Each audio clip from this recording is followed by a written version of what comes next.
Who was it that started Christianity? I think it's fair to ask some serious questions about the people who started this religion, Christianity. If today I heard that there was somebody going around and they had started their new religion, their new worldview, they had all these claims about God and they're going around, they're amassing a following, I think not only would I be interested in, what kind of things are they teaching about, but I would kind of wonder, who are these people?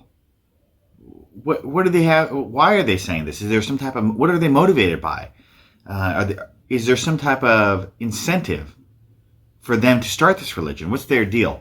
And I think it's equally fair for us to ask this of the people who started Christianity. Now, I think Christians will say, well, didn't Jesus found Christianity? Isn't it all about Jesus? Well, yes, but I think if we look at it from a skeptical standpoint, if we're just wondering what's really the truth about Jesus, then we should look at the people who started preaching about him early in history. Now, Christianity, we can see, is a religion that starts immediately following Jesus' death. It is not something where hundreds of years later we see people making a claim about Jesus. Oh, he was a guy who lived a long time ago and he rose from the dead and you should put your faith in him.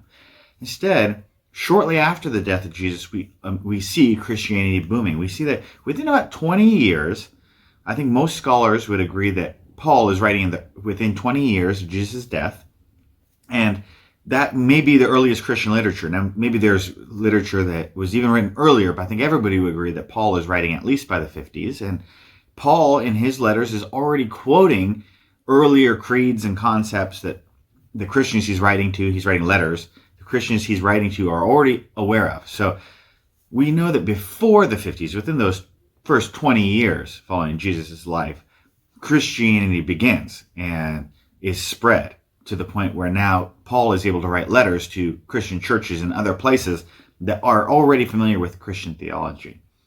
So it starts very quickly.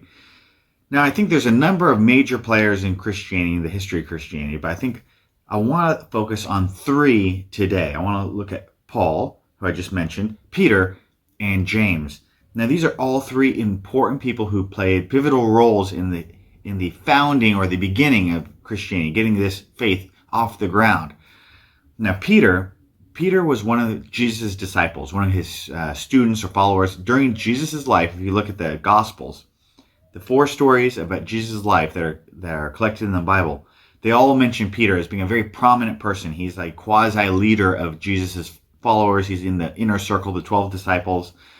Now, Peter knew Jesus when Jesus was alive. Now, after Jesus' death, the book of Acts records that Peter starts to travel around and is preaching that Jesus rose from the dead, that Jesus is God, that you should put your faith in Jesus. But Peter not only preaches this, but he is willing to face persecution for his claims. During Peter's life, he's not only saying that Jesus died and was risen, that Peter personally saw Jesus after Jesus' death alive and well, and that Jesus was God, but under the persecution of the authorities of that time, Peter continues to preach. He's not dissuaded by persecution. Now, we see that in the first, about 60 years after Jesus' death, a letter is written by a guy named Clement, and he says that Peter, after a period of preaching, is ultimately martyred for his faith, that ultimately he's executed because he would not stop preaching that Jesus was God. So Peter, even though he knew Jesus, seems so convinced of his beliefs that he's willing to die in the end, facing year after year of persecution until he eventually dies. Now, Paul was a guy who was a Jewish leader.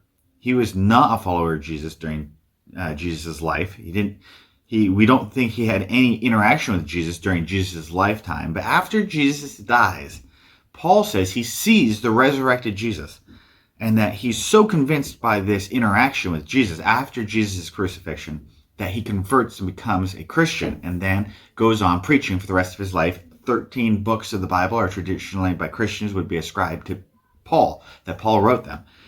Now, Paul, we don't know the exact circumstances of his death, but we know that at least by the end of his life, he is imprisoned in Rome, and tradition would tell us that he dies likely in Rome for his beliefs, but he's imprisoned for them. So he also is willing to be persecuted and even jailed for these claims that he's making. Now, James, he's the third person I want to talk about today. James is the brother of Jesus. And James, he didn't follow Jesus during Jesus' lifetime. In fact, he was pretty skeptical of Jesus. He did not think that Jesus was the Messiah, that Jesus was God.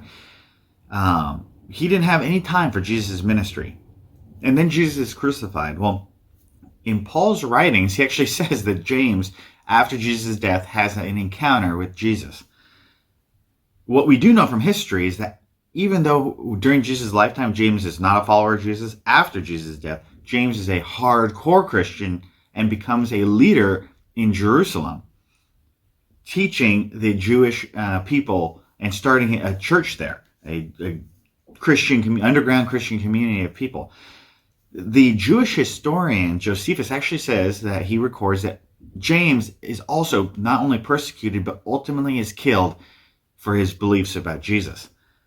Now, these three people, I think there's some important things for us to take away from their lives. Whatever it is that they're teaching, they're so convinced that it's true that they're willing to not only put up with persecution, but all three are willing to die for their claims. Now, I could understand why somebody might want to start a religion because you could amass some type of power or influence, or maybe somebody would financially support you, or whatever. I think we could all imagine some type of shady person starting a religion for their own benefit.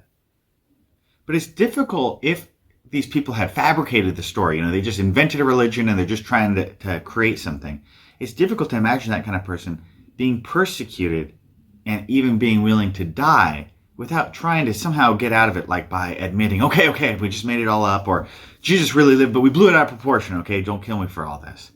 It's even harder to imagine how these three people would be the leaders of this early church, because these three people did not associate with one another. You got Peter, who's a devout follower of Jesus, and he's not hanging out with James, who's Jesus' brother, who doesn't like the followers of Jesus, thinks Jesus is full of it.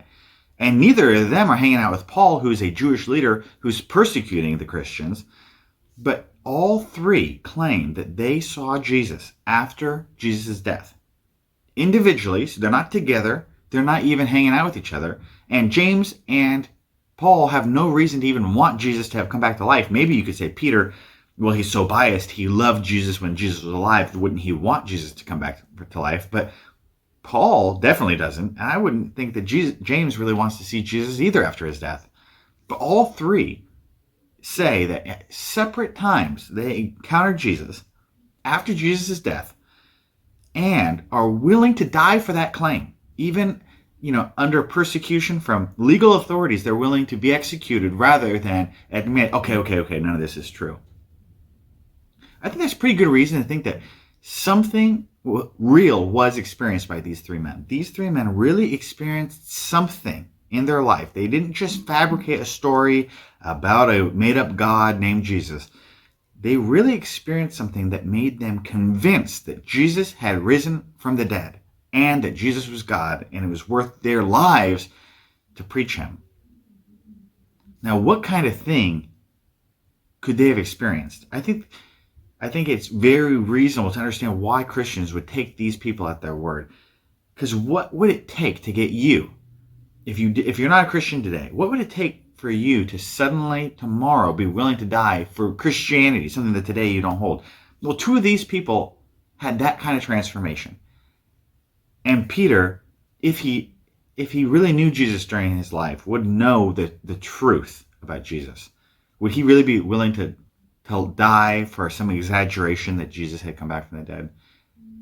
I think these three people make very compelling statements. I think that their life, their willingness to die for their claims, is a compelling reason for us to hear what they have to say and put maybe some stock. Maybe there is some truth in what they were teaching.